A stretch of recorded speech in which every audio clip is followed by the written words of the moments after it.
முதல்ல நம்ம பத்திரிகை நண்பர்கள் எல்லாம் இங்க இருக்கிறீங்க. நீங்க இந்த கோரமான காட்சியை பார்த்துக்கிட்டு இருக்கீங்க. எது நாம் ஒரு நாகரிகமான சமுதாயத்தில் எது நடக்கக்கூடாதுன்னு நினைக்கிறோமோ, கள்ளச்சாராய சாவுகள் அதெல்லாம் கடந்த காலம் என்று எண்ணியிருந்தோம். நீங்க நடந்துகிட்டு இருக்குன்னா எல்லா இல்லங்களையும் பார்த்துட்டு கடைசியா நான் எல்லா நண்பர்கள்ட்ட நான் பிரச்சனை பேசுறேங்கன்னா, பாரதிய ஜனதா கட்சி உடனடியாக இறந்து போன ஒரு குடும்பத்திற்கும் உடனடியாக நாளை மறுநாள் நம்முடைய தலைவர்கள் 1 லட்சம் ரூபாய் நிதியுதவி உடனடியாக கொடுக்கிறோம். அவங்களுக்கு தேவையான எமர்ஜென்சி செலவு எல்லாமே இருக்கு. நம்முடைய மாநில துணைத் தலைவர் அண்ணன் ஏஜி சம்பத் அவர்கள் தலைமையில் ஒரு குழு ஒரு வீட்டுக்கு போய் அந்த குழுவுக்கு ஒரு குடும்பத்திற்கு ஒரு மத்திய அரசுடைய திட்டத்தை நாங்கள் கொண்டு வரப்போம். இப்பவே பாத்தீங்கன்னா வீடு இல்லாதவங்க இருக்கிறாங்க, சில பேர் முத்ரா திட்டம் வேணும்னு கேட்கிறாங்க. நிரந்தரமாக அவங்க எல்லோருமே இந்த குடும்பத்தினுடைய இழப்பை எல்லாம் தாண்டி வருமானத்துல மேலே வருவதற்கு ஒரு மத்திய அரசுடைய திட்டம் ஒரு குடும்பத்திற்கு கொண்டு வந்துடுறோம். முதல் கட்டமாக 1 லட்சம் ரூபாய் நிதியுதவி ஒரு குடும்பத்துக்கு கொடுக்கிறோம்.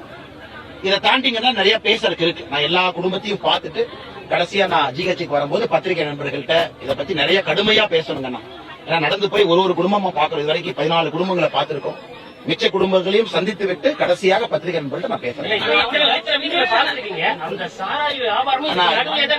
இது எவ்வளவு கோரம்னாங்கன்னா, தமிழகத்துல வேறு பகுதியில் இருக்கக்கூடிய நம்முடைய சொந்தங்கள் யாராச்சும் டிவியை பாக்குறாங்க அப்படின்னா, கள்ளச்சாராயமா கிராமத்தில் எங்கேயாச்சும் நடந்திருக்கும், மலைப்பகுதியில் நடந்திருக்கும். இது சென்டர் டவுன், ஒரு மாவட்டத்தினுடைய தலைநகரத்தினுடைய மையப்பள்ளியில இந்த சாவுகள், மையப்பள்ளியில இந்த வீடுகள் இருக்கு.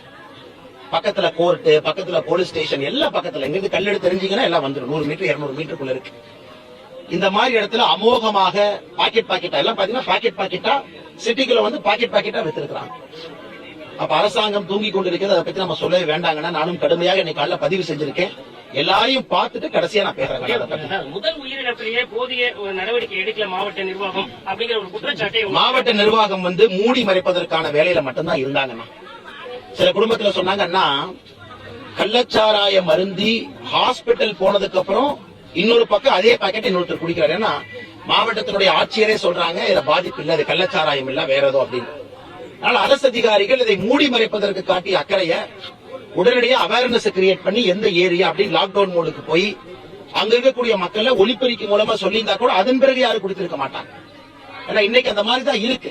ஆட்சியர் உண்மை பேசினா எந்த அரசு விடுறாங்கன்னா, இன்னைக்கு அரசை பாதுகாப்பதே ஆட்சியினுடைய வேலையா இருக்கு. உண்மை பேசவே மறுக்கிறாங்க. அதனுடைய வெளிப்பாடுதான் கள்ளக்குறிச்சியினுடைய உயிரிழப்புடைய எண்ணிக்கை 7, 10, 13 நீங்க பாக்குறீங்க. ஒரே இரவுல கிடுகிடு வென்று 35 தாண்டி.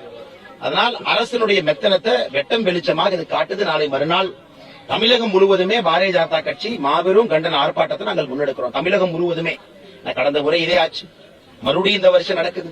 ஆனால் உப்புக்கு சப்பானியாகத்தான் அந்த அரசை பொறுத்தவரை இந்த சாராய வியாபாரத்தை ஒழிப்பது, புரோஹிபிஷன் மினிஸ்டர்னு பேர் வச்சுக்கிட்டு டாஸ்மார்க் வருமானத்தை கூட்டுகின்ற அமைச்சராக இருக்கிறாங்க.